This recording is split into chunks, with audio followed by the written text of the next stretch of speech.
Naghamong ka tapos di ka lalaban. Bigla kang natamimi. Ha? Akala niya hindi kukulin. Kasi mahilig manakot eh. Yun ang kamukha ni Digong nyo.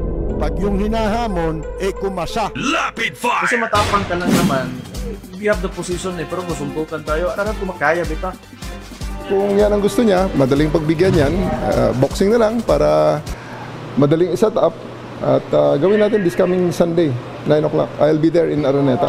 I'll ask Araneta to set up a boxing ring. Hopefully, they will oblige. Kung wala naman, di maghanap tayo ng kung saan gym ang gusto niya. Huwag ka mag-alala, Torre, kasi matagal ko na talaga gusto makabugbog ng unggoy. If you're really serious about this, kung gusto mo yung charity na yan, and you've laid some conditions, then let me lay my own conditions for the event. Kung serious ka talaga, ha? These are my conditions. Pakiusapan mo yung amo mo na presidente and let it come out of his mouth that all elected officials should undergo a hair follicle drug test. Papalagan ko yung charity mo na yan. Gago! Magbati ka na lang. Ha? Di magbati ka na lang ng itlog. Parang... Lapid fire! Ngayon, balikan natin itong... Gusto kong ipaalala. May naghamon, may kumasa. May nag-alok pa ng mamagitan at mag-host sa debate. Pero ang tapatan ni Pangulong Duterte at ni dating Supreme Court Associate Justice Antonio Carpio, hindi na raw mangyayari. Umatras kasi ang Pangulo. Yung Carpio naman, sulat ng mga desisyon para sa kanyang utak lang. Isa rin ugok itong bakit? Supreme Court Justice. Pareho man tayo abogado. Gusto mo magdebate tayo. Madalawa, tatlong tanong lang ako.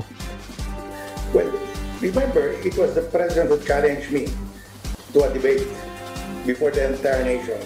And I accepted it. Now, if they want to change the format, if they want to withdraw, that's their privilege. But I have accepted it and I'm ready. That's my position. Pero nag-iba na ang ihip ng hangin kanina. Biglang umatras sa debate si Pangulong Duterte. Ito raw kasi ang payo ng kanyang gabinete. Na bakit papayag sa debate?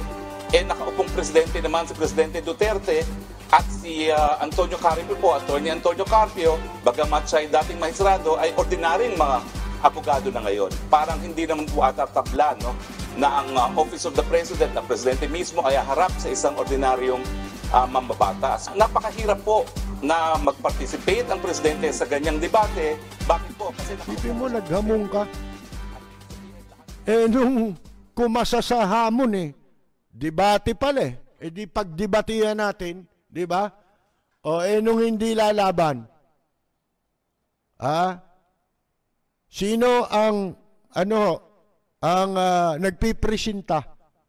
Ba yung kanyang mga aso? Yung mga alaga niyang aso. Si Roque at saka si Butike, mga kaibigan, na ang pangit ng muka. Ito naman si Roque, bago na naman ang pilukan ito. Kanina napanood ko, akala ko aklat Lintik ang pagkakahati ng pilukan ito. Parang aklat.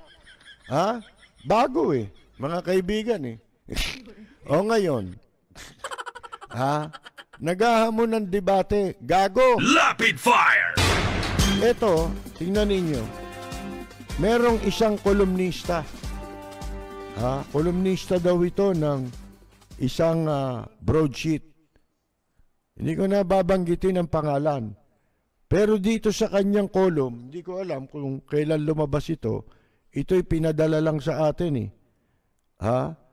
Ang sabi niya, siya raw gumugol ng I spent the better part of the night thinking about Duterte's back out. Itong kolumnistang ito, ano ito? Hindi ko kilala. Hindi man kilalang gaano ito bilang kolumnista, ewan ko kung sa ibang larangan, kung sino siya. Basta, dito sa kanyang column, na ipinadala sa atin ng isang kakilala, sinasabi ho niya dito na iniiwasan niyang siya'y nangako doon sa mga kaibigan niya na kasama ni Digongyo.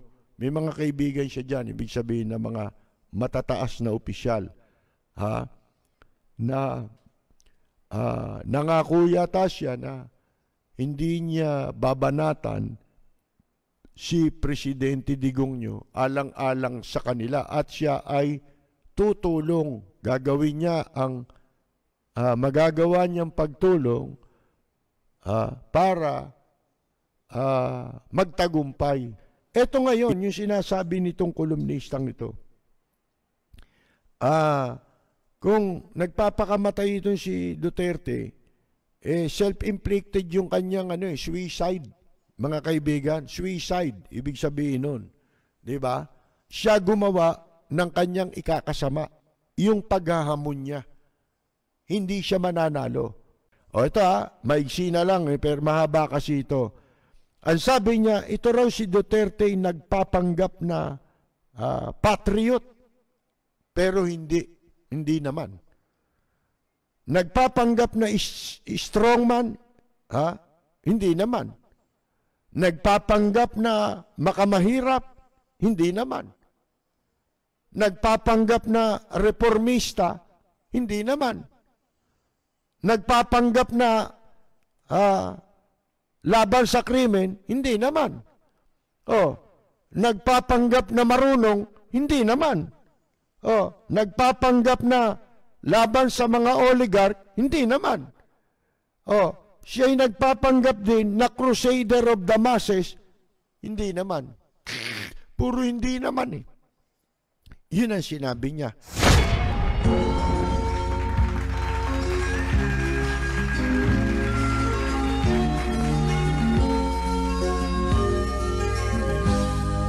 Sa bayan ko ay isa ang nahiling, dito'y wala ang pagkukunwari.